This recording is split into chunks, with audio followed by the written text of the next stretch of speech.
So right now, Israel's being told by a host of countries not to continue its war against Hezbollah. It's strange. I don't recall these kind of diplomatic efforts calling for a ceasefire when Israel's been pummeled with rockets from Hezbollah for the last 11 months, and nearly 100,000 Israelis have been forced to leave the north and been displaced from their homes for nearly a year. So they're mounting pressure on Israel when she's actually making significant progress in going after Hezbollah, eliminating many senior military commanders with incredible operations that we saw, and targeting ammunition bases and storage places, which are sadly often in civilian homes. And we're seeing this pressure mounting. But do you know what? Do you remember that Israel faced similar pressure when she was told not to go into Rafah by America and other Western leaders? We were told it would be a humanitarian disaster. Well, it was not. And Benjamin Netanyahu addresses this in a recent press conference where a CNN journalist confronts him about what happened and what's happening in Gaza right now. And we see from his answer that what actually took place in Rafah is very, very different to what those who are leveling pressure at Israel were saying was going to happen. Have a watch. More than 40,000 Palestinians have now been killed in Gaza, a majority of whom are civilians. And these numbers are from the Palestinian Ministry of Health, but they are backed up by the United States, by international organizations. Humanitarian conditions in Gaza have degraded so much that diseases like polio and hepatitis A are now spreading. We have seen countless children be orphaned. We have seen countless mothers lose their children. How much is too much, sir? At what point is it time to end this war? Well, we'll end the war when we achieve our war goals of making sure that Hamas can't repeat such atrocities. But we're fighting this war in a just war with just means. In fact, with means that no other army has ever fought. No other army has taken the precautions that Israel has taken, sometimes at great risk, to make sure that we minimize the number of casualties. You talked about polio. We enabled now massive vaccination of polio. We want 90% of the Gazan people of Gaza vaccinated. I think 200,000 I think were vaccinated today. We've put in 1 million tons of food, 1 million tons of aid, 700,000 tons of food. That's unheard of. We've taken, because we think that every civilian death is a tragedy. For Hamas, every civilian death is a strategy. For us, it's a tragedy. There are 1.4 million people in Gaza. They moved from the north to the south. You're going to have thousands, 20,000 killed. You're going to have a catastrophe, a humanitarian catastrophe. They have no place to go, no food to eat. Now report honestly, because here's what happened. They all left. They went to the humanitarian zone, which is 2 miles away, less, on the beach. They have tents. We supplied tents for 150,000 people. The aid agencies supplied the rest, and some of them carried their own tents. They have a place. We supplied water lines, sewage lines, food. There's more to be done, medical. So now we know how many people were killed, how many terrorists, because we counted them. And we just passed 2,000. Terrorists, body counts of terrorists. The people left. How many civilians died? I asked the commander of the division that did the Rafah operation and the Philadelphia corridor. He said, Prime Minister, there are hardly any civilian deaths because everybody left. They heeded our warnings.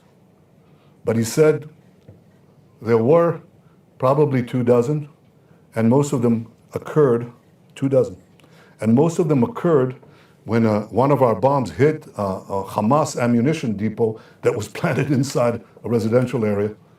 40 people died, about 20 were terrorists, but 20 were civilians. And he said that's most of the deaths.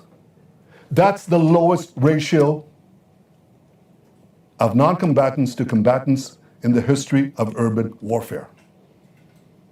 That's it. Now report honestly, because you accused us of something that is outrageous. And in fact, the accusations against us are outrageously false. Humanitarian aid? 1 million trucks of aid, 1 million tons of aid? 700,000 tons of food? a deliberate starvation policy, you can say anything. Doesn't make it true. You repeat a lie over and over and over again. It assumes the cachet of self-evident truth, but it's false. Israel is doing, and the Israeli army is doing, something that no other army has done in history and will continue to do that. I'm not going to change my policies. Humanitarian policies, vaccination policies, combat policies to minimize civilian casualties.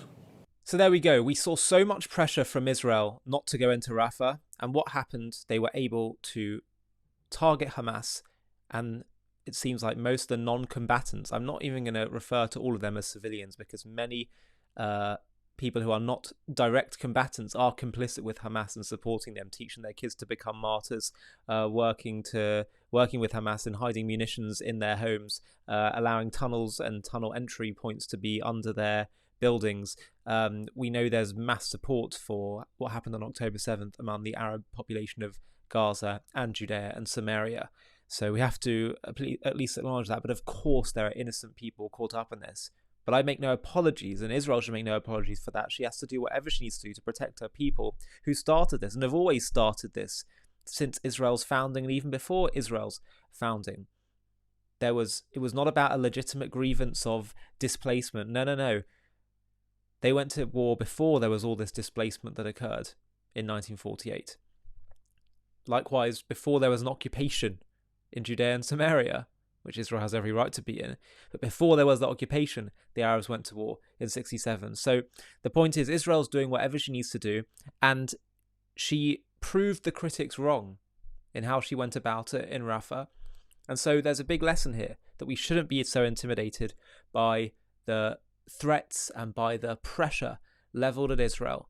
And the same thing is happening now with Hezbollah. We're seeing the world saying, don't go to war with Hezbollah. Israel, don't do it. And quite frankly, Israel needs to ignore the pressure, just like she faced with Rafah. She should do whatever she needs to do to protect her people.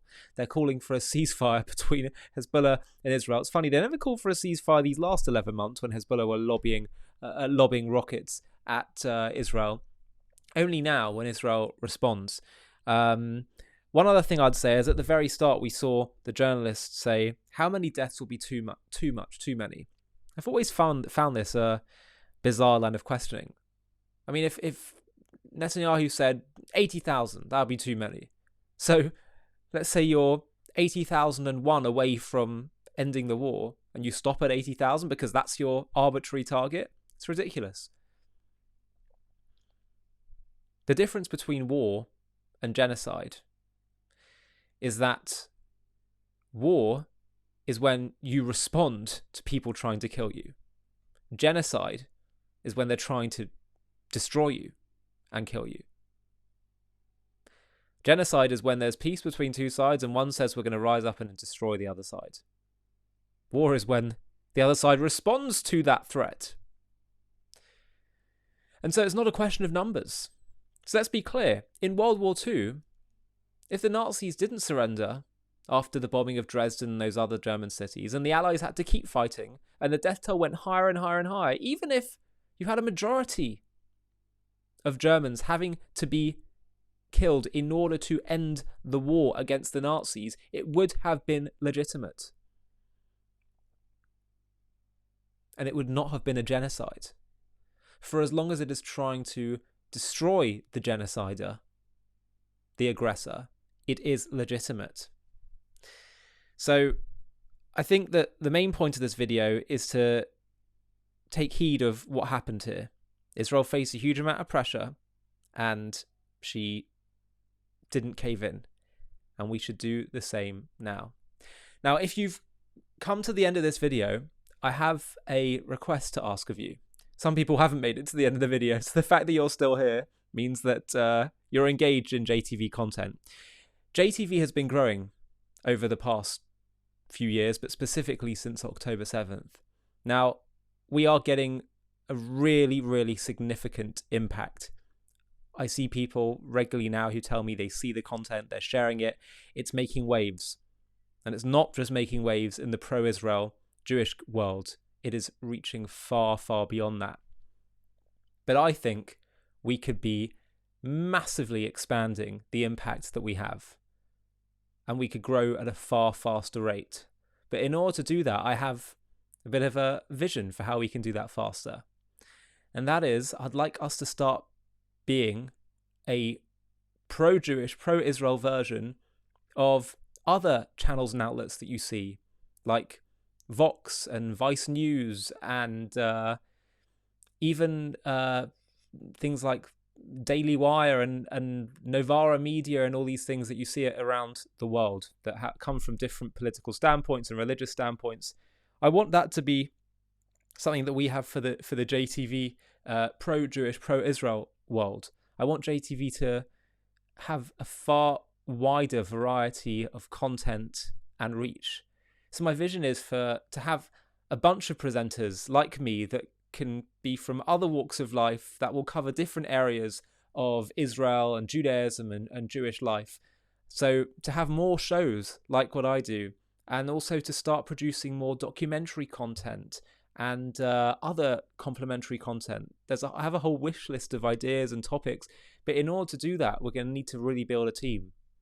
We're going to need to get people on board that want to present, videographers, camera people, animators, all these things.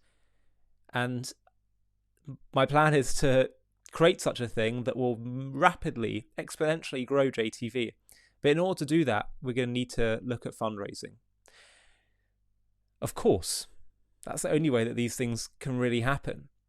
And so I'm putting below in the YouTube description of this video and the next few videos that I do, a Google form. And if you'd be interested in potentially helping me, not even necessarily if you're not able to fundraise directly or donate directly, but if you'd be interested in helping me to do this, because what I'm looking to do is to create a group of people who watch JTV content and appreciate it, that will join me in doing a fundraising day, or perhaps a day or two, sometime in the not so distant future, where you would each reach out to your friends and family and people and each set yourself targets for what you can raise, and together as a collective we'll be able to do this. And the reason I'm reaching out in this video is because I'm hoping that if you're watching this, you're engaging with it, it means you appreciate what we're doing, and perhaps you can see how much more we could be doing if we have the resources. So please do consider putting your contact details in that Google form, and I'll reach out to you in the coming weeks, talking next steps. It's not going to be a big commitment at all. It's just about having a conversation and then seeing if you could devote a day of reaching out to your contacts and each of us trying to get that fundraising target. So if you're interested, fill in the form and we'll talk further, and hopefully we can grow JTV at a much faster rate. Hi, thank you so much for watching. To watch another one, click here. To stay up to date with all our content, click here to subscribe. And if you're able to, you can help support JTV to grow and grow by clicking join below this video, where you can become a member and get perks including early access to videos and private live discussions with me. But most of all, you'll be partnering with us on our mission to change the world.